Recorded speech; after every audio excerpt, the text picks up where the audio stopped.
আমার বয়স ১৪, আমার অনেক চুলই পেকে গেছে। এখন কি চুল কলপ করা যাবে? আমি যে জায়গায় নামাজ পড়ি তার পাশে ড্রেসিং টেবিলের আয়না আছে। আমার নামাজের মধ্যে আয়নার দিকে নজর চলে যায়। এতে কি আমার নামাজ হবে? মানুষ মারা গেলে পরিবারের লোকেরা সবাই যে কান্নাকাটি ও আহাজারি করে, এ সম্পর্কে ইসলাম কি বলে? কান্নাকাটি করে কি একদম নিষেধ? আমরা যারা শহরে থাকি তারা চুল ফেলবো কোথায়? ময়লা ঝুড়িতে ফেললে কি গুনাহ হবে?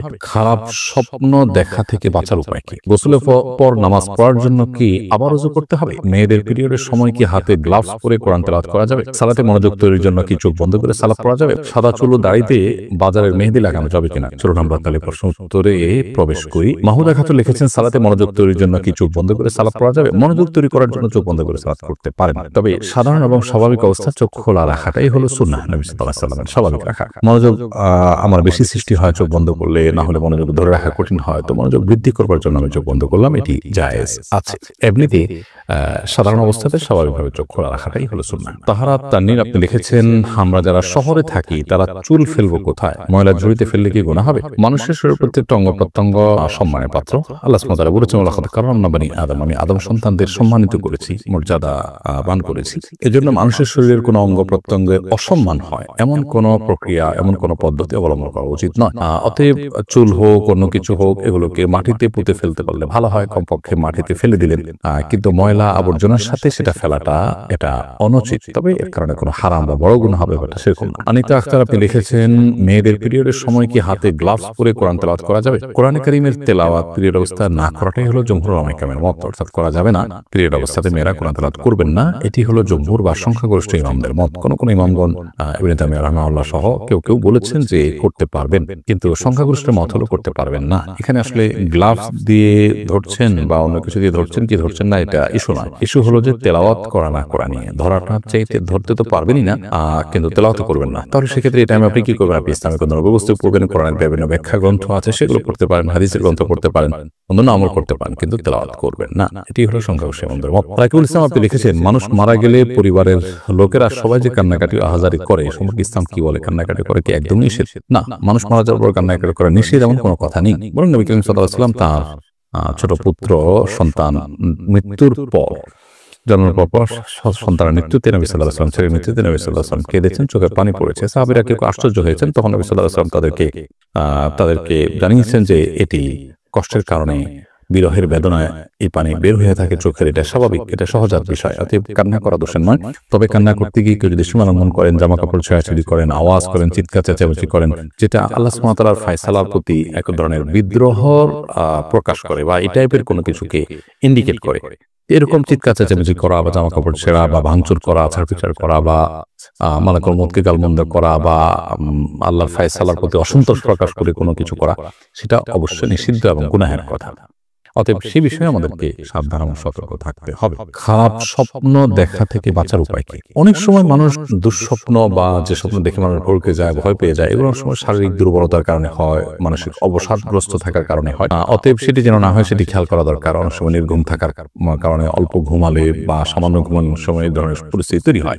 এটার নানা গবেষণা আছে, আপনি একটু খুঁজে দেখতে পারেন। আর এর বাইরে অর্থবহ স্বপ্ন যেগুলো মনে হচ্ছে যে ইঙ্গিতমূলক এবং সেটি দেখে আমি ভড়কে যাচ্ছি, তাহলে এরকম স্বপ্ন যেন না দেখি, তার জন্য আসলে বিশেষ কোনো উপায় আছে বলে আমার জানা নেই। তবে আপনি যেটি করতে পারেন, তাহলে এই ধরনের স্বপ্ন দেখার পর সুন্নাহ এর আলোকে বাম পাশে আপনার যে অবস্থায় থাকেন সে অবস্থা, আপনার হাতের বাম পাশে আপনি প্রতীকী থুথু ফেলবেন 3 বার, হালকা হালকা করে ঠোঁটের আগায় আপনি 3 বার থুথু করে আপনি প্রতীকী থুথু ফেলবেন। এর বাইরে আমানতু বিল্লাহি ওয়া রাসূলিহি পড়বেন এবং সম্ভব হলে সুযোগ থাকলে 2 রাকাত সালাত আদায় করবেন এবং সেই স্বপ্ন মানুষের কাছে বলে বেড়াবেন না। এগুলো হলো দুঃস্বপ্ন বা খারাপ স্বপ্ন দেখার পর করণীয়। মিনহাজুর রহমান আপনি লিখেছেন, গোসলের পর নামাজ পড়ার জন্য কি আবার ওযু করতে হবে? গোসলের পর নামাজ পড়ার জন্য আলাদা করে ওযু করার প্রয়োজন নেই, যদি গোসলটা আপনি সুন্নাহ সম্মতভাবে করে থাকেন। সুন্নাহ সম্মত গোসল কি? সুন্নাহ সম্মত গোসল হলো শরীরের কোনো জায়গায় নাপাক লেগে থাকলে, সেটা কাপড় হোক শরীর হোক, সেই জায়গাটাকে আগে আলতোভাবে ধুয়ে ফেলতে হবে। এরপর 2 হাতের কবজি ভালো করে ধুয়ে 3 বার, ঠিক ওযুর মতো করে 3 বার কুলি,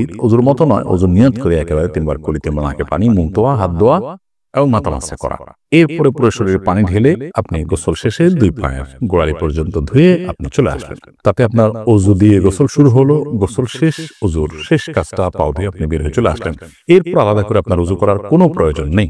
অনেকে অহেতুক এরপর আবার ওযু করতে থাকেন, একবার ওযু আছে সে ওযু আপনি থাকা অবস্থায় কোনো ইবাদতই করে নিয়ে ওযু দিয়ে প্রয়োজন ছাড়া আবার ওযু করার কোনো মানে হতে পারে না। সেজন্য গোসলের পর ওযু করার কোনো প্রয়োজন নেই যদি সেটা সুন্নাহ সম্বন্ধে গোসল হয়ে থাকে। সুন্নাহ সম্বন্ধে গোসল হয়নি, আপনি এমনিতে গোসল করে আসছেন, অথবা গোসল করতে গিয়ে আপনার ওযু ভঙ্গ হয়েছে, বায়ু নির্গত হয়েছে, তাহলে সেক্ষেত্রে আপনি গোসল করে আবার ওযু করবেন। আপনি ইমরান খান আপনি লিখেছেন সিগারেট খেয়ে মসজিদের ভেতরে যাওয়া যাবে কিনা।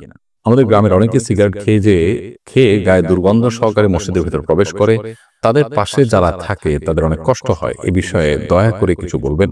ভাই ইমরান খান, সিগারেট খেয়ে মসজিদের ভেতরে যাওয়া বা ধূমপান করে মসজিদের ভিতরে যাওয়া এর মানে হলো আমাদের মুখে যে দুর্গন্ধ হয় সেই দুর্গন্ধটা নিয়ে মসজিদে প্রবেশ করা। আর এতে মানুষজন যেমন কষ্ট পাবে, ঠিক একইভাবে মসজিদে ফেরেশতাদের অবস্থান থাকে, তারাও কষ্ট পান।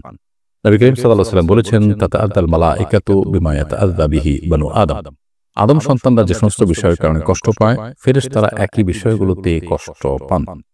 সেজন্য আমরা মসজিদে গিয়ে ফেরেশতাদের কষ্ট হতে পারে এরকম কোনো কাজ করা উচিত নয়, মানুষের কষ্ট হতে পারে কোনো কাজ করা উচিত নয়। এই জন্য কেউ যদি ধূমপান করে থাকেন সেটা এমনিতেই গুনাহের কথা, তারপর ধূমপান করে মসজিদে তিনি যেতে হবে, নামাজ তো পড়তেই হবে, সেক্ষেত্রে তাকে ওযু করে মুখ ধুয়ে পরিষ্কার করে কুলি করে ভালো করে মুখের দুর্গন্ধ দূর করে নিয়ে তারপরে মসজিদে প্রবেশ করা উচিত। যদি একান্ত দুর্গন্ধ দূর করতে নাও পারেন, তার চেষ্টা থাকতে হবে অন্তত যে আমি কুলটুলি করে দুর্গন্ধ দূর করব, এরপর তিনি মসজিদে প্রবেশ করবেন। সেলিনা আক্তার, আপনি ইউটিউব চ্যানেল থেকে আমাদের প্রশ্ন করেছেন, আমার বয়স 14, আমার অনেক চুলই পেকে গেছে, এখন কি চুল কলপ করা যাবে? চুল পেকে গেলে আপনি লাল কালার করতে পারেন, সেটা নিশ্চয়ই দেখতে অসুন্দর দেখায় না। সচরাচর 2-4টা চুল পাকলে সামান্য ওইটুকু চুল লাল কালারের পর সুন্দরই লাগে। নবী করিম সাল্লাল্লাহু আলাইহি ওয়াসাল্লাম সাদা চুলকে অন্য কালার পরিবর্তন করতে বলেছেন, তবে কালোকে পরিহার করতে বলেছেন। তিনি বলেছেন তোমরা কালো কালার থেকে বেঁচে থাকবে। এই জন্য কালো কলব দিয়ে আপনি চুলের কালার পরিবর্তন করবেন না। মারিয়াম জাহান সীমা লিখেছেন, আমি যে জায়গায় নামাজ পড়ি তার পাশে ড্রেসিং টেবিলের আয়না আছে, আমার নামাজের মধ্যে আয়নার দিকে নজর চলে যায়, এতে কি আমার নামাজ হবে? আমরা যখন সালাত আদায় করব তখন এমন কোনো কিছু আমাদের দৃষ্টি সীমানার মধ্যে থাকা উচিত নয় যা আমাদের সালাতের মনোযোগকে নষ্ট করে, সালাতের মনোযোগে ব্যাঘাত সৃষ্টি করে। অতএব আমরা যখন সালাত আদায় করব, ঠিক আমাদের সামনেই যদি আয়না থাকে এবং সেই আয়না যদি আমাদের চোখ পড়ে, অর্থাৎ আমাদের দৃষ্টির সীমানার মধ্যে থাকে, তাহলে সেক্ষেত্রে সেটা অনুচিত হবে। হয় আমি তার ডানে বামে এমন কোনো জায়গায় দাঁড়াবো যে আয়না চোখ পড়বে না, অথবা পেছনে দাঁড়াবো যে এত দূরে চোখ যাবে না, অথবা কিছু দিয়ে আয়না ঢেকে নিব, এমনটি করা আমাদের উচিত এবং কর্তব্য। তারপরও যদি এরকমটি না করে আমরা আয়নাকে সামনে রেখে নামাজ আদায় করে ফিরি, নামাজ হয়ে যাবে, কিন্তু নামাজটি মাকরুহ হবে, আমাদের মনোযোগ নষ্ট হওয়ার মতো বিষয় সেখানে থাকার কারণে। বিশেষ করে যদি কেউ আয়নার দিকে তাকায়, সেক্ষেত্রে নামাজ মাকরুহ হবে। নবী করিম সাল্লাল্লাহু আলাইহি ওয়াসাল্লাম বুখারীর একটি বর্ণনা মতে তাকে একবার সালাত আদায় করবার জন্য এক টুকরো কাপড় দেওয়া হয়েছে, তিনি তার উপরে দাঁড়িয়ে সালাত আদায় করেছেন। কাপড়টি বেশ কারুকার্য খচিত ছিল। তখন নবী সাল্লাল্লাহু আলাইহি ওয়াসাল্লাম সালাত শেষ করে বললেন যে, আমাকে এই কাপড় কে দিয়েছে? এটি আমার মনোযোগে ব্যাঘাত সৃষ্টি করছিল। তখন পরিবর্তন করে একটা প্লেন কাপড় দেওয়া হয়, তারপর তিনি সালাত আদায় করেছেন। এখান থেকে বোঝা যায় নামাজের মনোযোগ নষ্ট হতে পারে এরকম কোনো কিছু দৃষ্টি সীমানার মধ্যে রেখে সালাত আদায় করা অনুচিত।